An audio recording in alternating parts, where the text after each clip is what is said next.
Hi farmer friends, welcome to the Beeswax monthly video wrap for February 2021.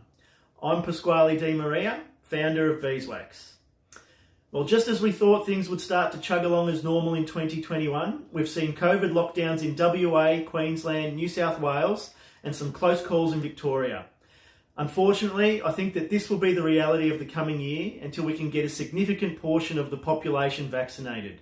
But pharmacy continues to set the example across industries for adapting to any restrictions as they are announced and reassuring the community. Speaking of the vaccine, I've been talking to a bunch of pharmacy owners who are already putting their plans in place for how they'll provide the COVID vaccines to their communities. Some are planning to have full-time vaccinating pharmacists on staff, anticipating a huge demand for the service. Some are scheduling after-hours vaccinating clinics to service those that can't make it during business hours. Others are saying they won't be providing the vaccine as being a sole pharmacist makes it difficult to find the time to perform the service as well as maintain the regular operations of their business. The Pharmacy Guild should be commended for their work in making this fee-for-service available to pharmacies, and I believe it is a massive opportunity to show the power of community pharmacy, not only in our supply chain management and professional training, but also in our ability to roll out public health measures on a huge scale and at speed. If we do this right, we could be called upon more and more into the future. Before we get to the December and January data wrap, I'd like to mention a couple of the new services we've added here at Beeswax, in addition to our industry-leading pharmacy-specific bookkeeping and payroll services. All of our clients now have the benefit of us being able to lodge pharma program claims on their behalf. This is a value-added service, so there is no extra cost. We're seeing savings of between 1 and 3 hours each month from in-store staff not having to perform this task. Our Beeswax Business Insight reports are already some of the most comprehensive and pharmacy-specific reports available. But we've added a service where we do a monthly video review of the report, analyse trends and compare against similar pharmacies. Watching a 5-minute video is much better than trawling through numbers and graphs. Also a reminder that our 1060 challenge is still available and free to anyone that submits their info.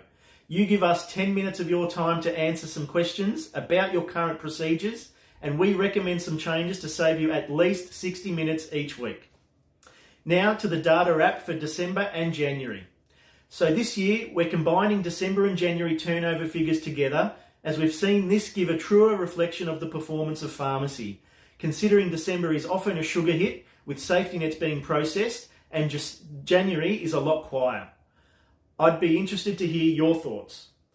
Medical centre pharmacy turnovers were fairly consistent across December and January.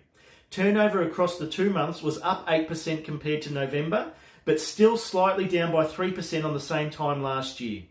Script numbers do appear to be returning to normal, though customer numbers were slightly down. Owners are reporting significant increases in OTC and front of shop sales. Rural pharmacies were on track for a cracking 2-month period. However, the lockdowns towards the end of December really put a dampener on the tourist trade that they would otherwise have expected.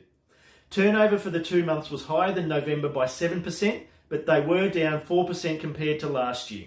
Similar to medical centre pharmacies, script numbers were only a little higher, but customer numbers were down as last year's numbers included pre-COVID tourist trade.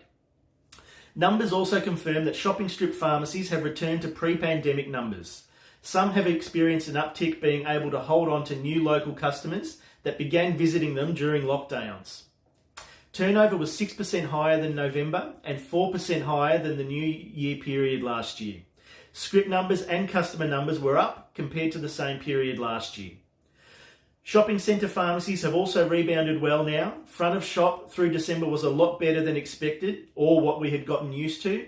However, January was also quieter than anticipated, which cancelled out some of the December gains. Turnover was up by 6% on last month and is only down 4% on the Christmas months from last year.